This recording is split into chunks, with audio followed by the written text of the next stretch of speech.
Kini ang GMA Regional TV Live.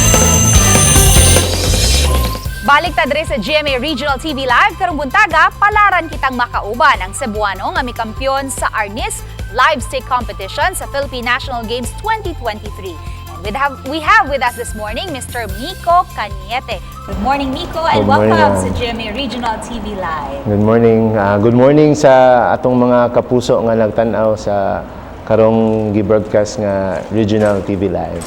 Okay. Sir, unang-una sa tanan, congratulations sa imuhang recent championship sa live stick competition sa Arnis.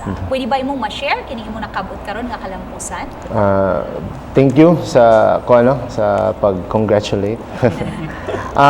Recently natay gitawag nga Philippine National Games nga giheld nato sa Manila, sa amuang venue, sa amuang sports na siya sa Ayala Mall, Manila Bay. So last December 15 to 22. So sa Arnis lang event natay mga 2,000 plus nag-attend sa Batang Pinoy and sa Philippine National Games. 2,000 plus. Wow. 2,000 plus. Kadaghan sa imong sir, na-compete? Naa siya kuan mo siya by weight category o okay. age category Age and siya. weight. We heard two-time Philippine National Games ka champion naka Sir Miko, how was it like kanang nangandoy or nanganti jud ka ani nga mo kampiyon nya karon nakaduhaan pa gyud nimo lisod or unsa may mga giagian nga mga hagit ani sir? Ang last National Games manggod is na held 2018 way ba sa Cebu, sa Mandaue. So different category, ang challenging lang is katunga time is different weight category ko. So 80 plus kilos. Alright. So karon is ninaog man kog two categories lower, so ana siya ka challenging, so magkaubos magkadaghan man ang kontra. Live stick, unsa man yung live stick sir? Okay, Familiar ani. Ang live stick competition sa continuous siya ang bunal, while yung usa ka category gitawag na mog padded. Unhanay siya mura siya taekwondo, karate. After ma-hit, stop ang Mutira ka nya mo. hunong. Stop ka. So kini way undang. Walay undang, Sama na continuous nakita to sa gyud video. siya. Okay, all right. Unsa may makapa-stop nimo ana? Ang scoring Stop.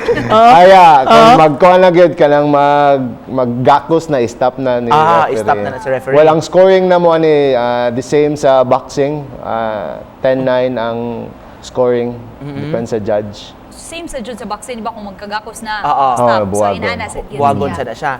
Okay. Di ka makabati og sakit ana sir? After na sa tanan duwa gyud. All right. Sakit sa lawas. May cover na diri sa Naana siya foam og kuha na siya guma, but after na gyud sa tibok duwa monggawas ang sakit-sakit sa lawas. ang mga labhag sa sir. Mga tapos ang- labhag, mga igo sa tudlo, manghubag. Challenging sa bayan nga sport may. Di lang ni siya. Kuan lang yun, no? Pero backtrack tagamay sa background ni mo, sir. Kaya among nasayran nga apo ka sa nabantog nga master sa Arnis diri sa Cebu, si Sir Riaco. What was it like nga maapo? Kinahanglan bagyod nga gi-train mo kay mga apo ra bagyod mo ni Sir Kakoy? Dili siya sa among family, wa siya gi-required pero murag moagi gid mi tanan. So mura siya kuan kay siya, wa gi-required pero mangagi gid.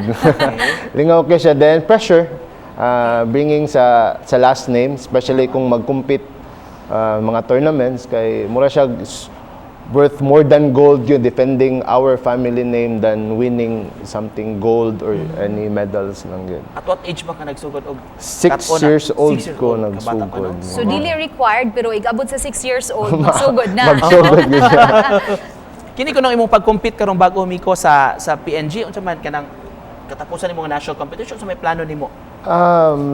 Di man sad ko ana kadakog edad. Okay. Pangamuundang, but like kuan pod to help other young competitors pod nga to grow and focus pod ko karon sa coaching nako nga side. I've been coaching University of Cebu and University of the Philippines man.